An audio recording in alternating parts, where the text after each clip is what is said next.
They said adopting Adam would bring joy, but no one warned them about the darkness he carried. Shadows twist, whispers echo, and every corner of the house hides a secret.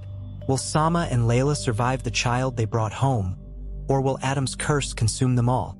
Watch closely, if you dare. On an unforgettable stormy night, the Darasi family sat around the dinner table when the old house phone suddenly rang. No one expected a call that late. The father, Samah, hesitantly picked up the receiver. A trembling woman's voice asked if he was still interested in adoption. He froze. His wife, Laila, had submitted an application a year earlier, after years of failing to conceive, but the orphanage never contacted them. The woman claimed they had just received a new child, no name, no identity, and insisted they come immediately. That night, the request was strange, urgent, and deeply unsettling. When they arrived, the building was dimly lit, as if deliberately. The staff whispered as though afraid of being overheard. In an isolated room sat a small child, no older than 6, with pitch-black eyes, no pupils, and a blank expression, like a statue. The moment Laila entered, the child suddenly smiled. A cold, unnatural smile, as if it belonged to something hiding behind his eyes. The caretaker warned them that the boy was different, and that previous families had returned him within days, refusing to explain why.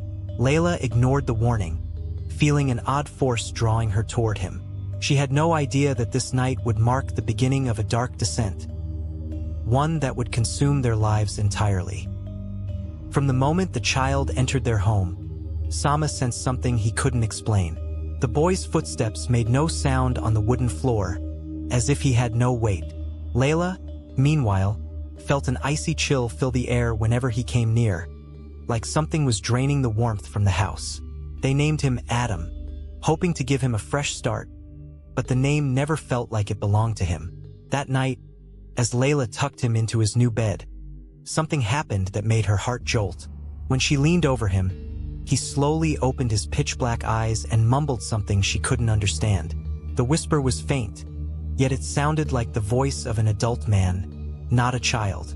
Laila recoiled, fear tightening around her chest, but her long-buried maternal longing pushed her to dismiss what she heard, blaming exhaustion. She turned off the light and stepped out. Seconds later, she heard a soft scraping sound, like nails dragging across wood. She froze, then slowly reopened the door, only to find Adam lying still, as if he had never moved. But beneath the bed, the wooden floor was scratched. 5 deep marks, as if someone had tried to crawl out or crawl in. And in that moment, Laila felt the first undeniable sign. Adam was not an ordinary child. As the next day passed, the house began to change in unsettling ways. Family photos kept falling off shelves, even though no one touched them. The bathroom water turned a dark, bloody red for minutes before returning to normal.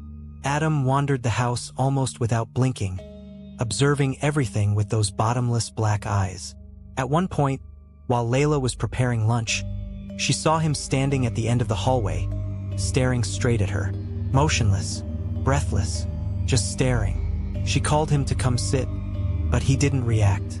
She approached him, forcing a smile. The moment her hand touched his shoulder, she felt something that made her tremble.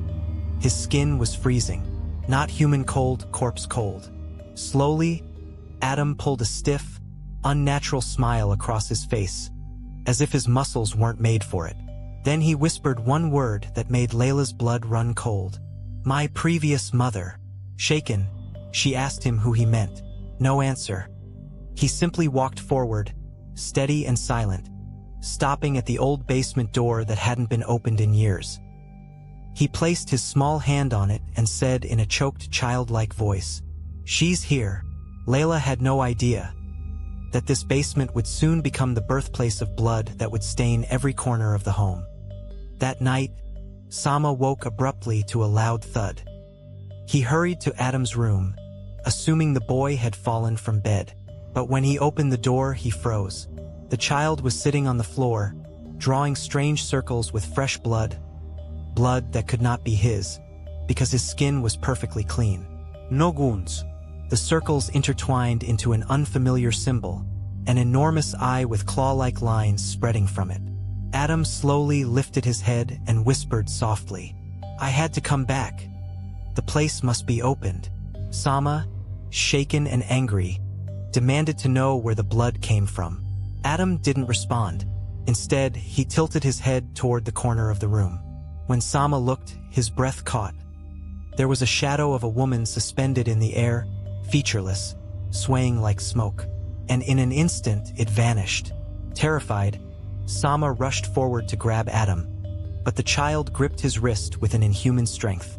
Bones creaked under the pressure. Then the boy said, "Don't touch me. I'm not the one who woke up." A burnt flesh smell filled the room as the blood symbol on the floor began to glow, pulsing like a living organ. By dawn, the house was no longer the same. The walls seemed to breathe, expanding and contracting with a faint moan coming from within. Samah and Laila tried to convince themselves that what they saw was just exhaustion. But the truth was seeping into the home. That morning, they found small bloody footprints leading from Adam's room to the basement door. But unlike last night, the prints had only 3 toes.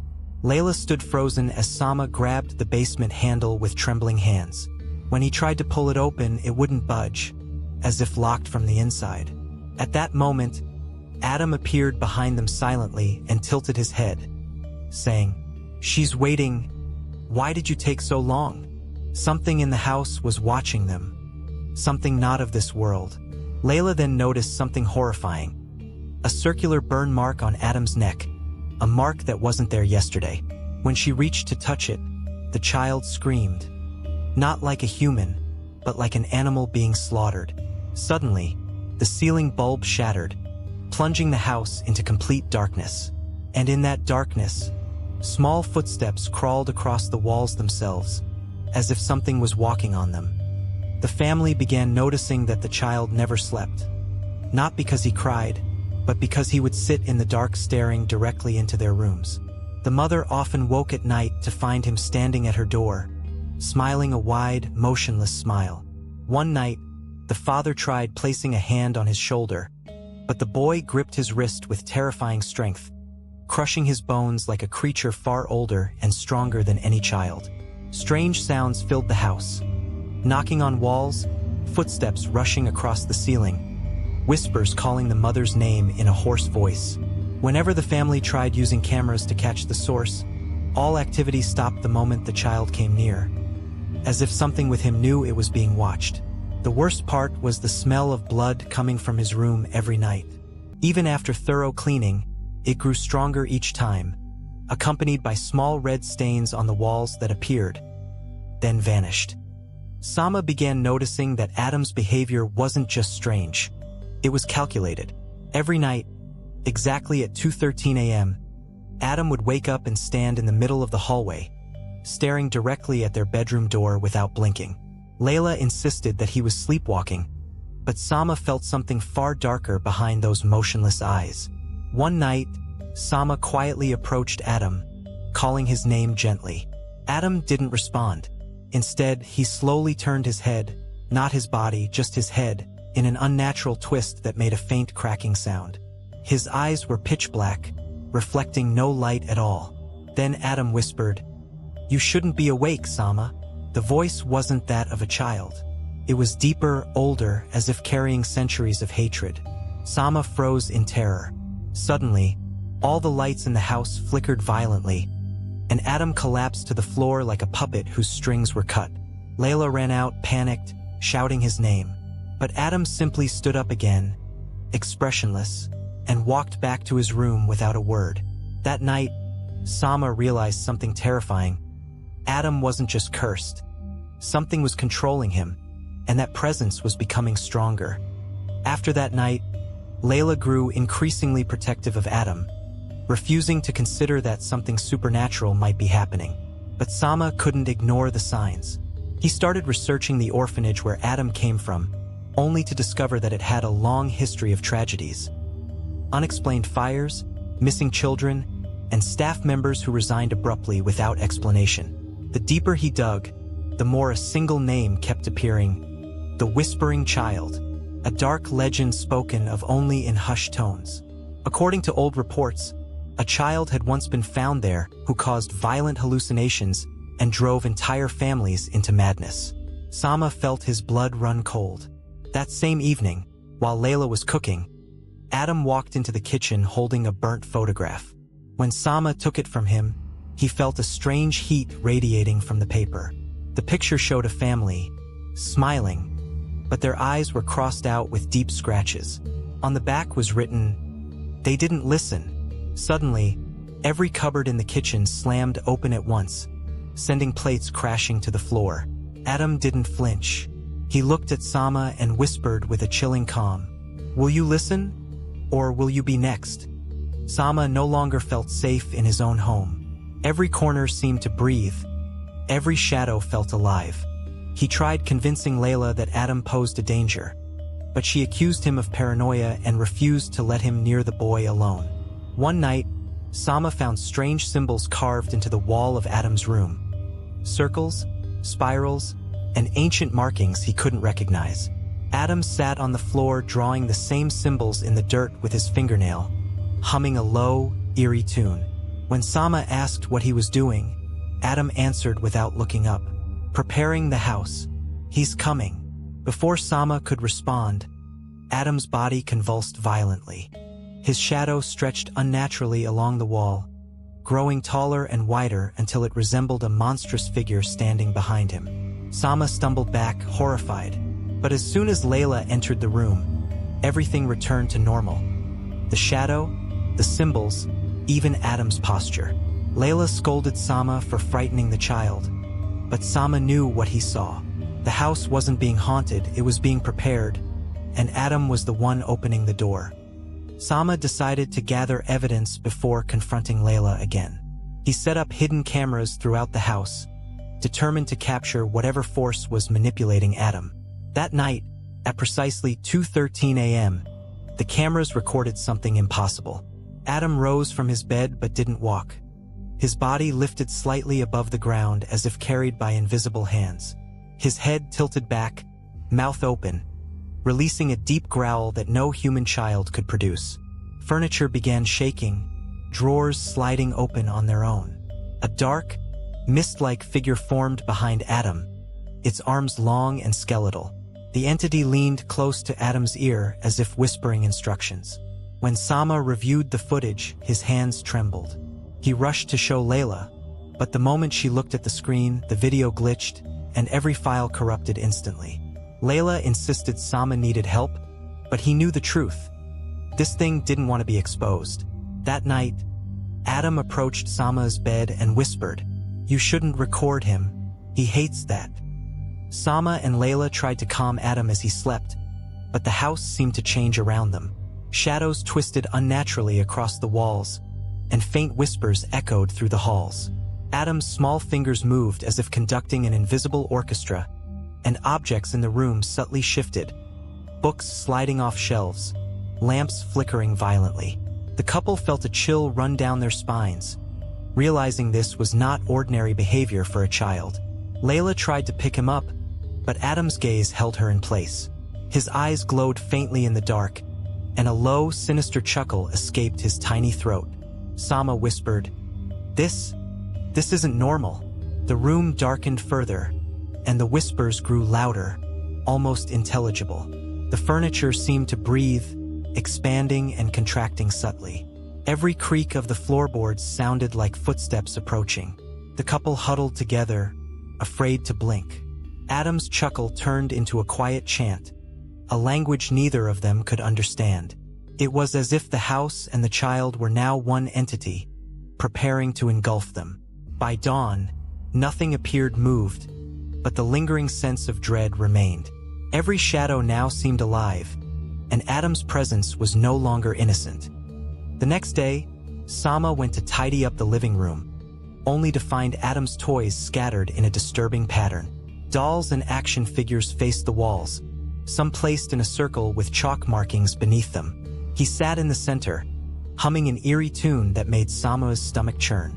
He didn't respond to her voice. Instead, his eyes followed her every movement, glowing faintly.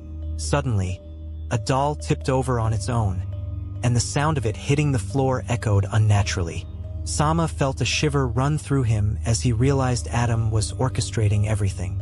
Laila arrived, and both watched in horror as chairs shifted slightly, forming a barrier around Adam. Whispers came from the corners of the room, repeating his name over and over. The couple wanted to intervene, but fear rooted them to the spot. Adam's humming grew louder, almost forming words, as the toys began to move faster, spinning and rearranging themselves. It was as if the room was alive, and Adam was the conductor. Samah grabbed Layla's hand, trying to pull her out, but the shadows deepened, closing in around them. That night, Adam screamed suddenly, shattering the silence. Objects flew across the room, hitting walls and windows. Samah and Laila tried to restrain him, but it was as if an invisible force controlled his body. Adam's tiny hands glowed faintly, and a deep, guttural laugh escaped his throat.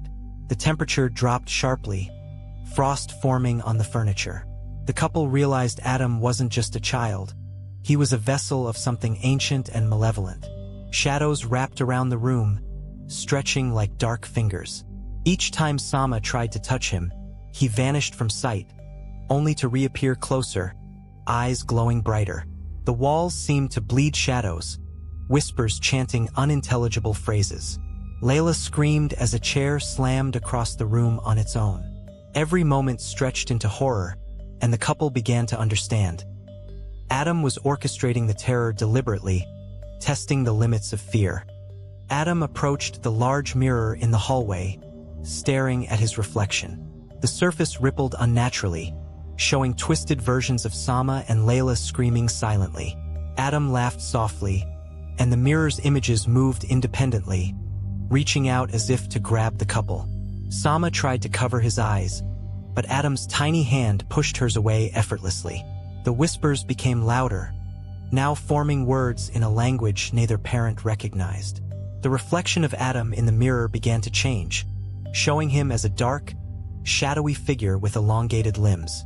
Samah and Laila realized the mirror was a portal, a gateway to the entity that possessed Adam. Every instinct screamed to run, but the hallway seemed endless, the walls stretching and bending. The child's laughter echoed endlessly, growing louder with each second. Suddenly, Ethan, the family cat, vanished without a trace. The camera in Samah's hand captured a shadow enveloping the animal, stretching and dissolving it into darkness. Adam clapped his hands and giggled as though nothing had happened. The couple screamed in horror, realizing Adam's powers were growing stronger. Objects began levitating, doors slammed by themselves, and the house seemed to pulse with a life of its own.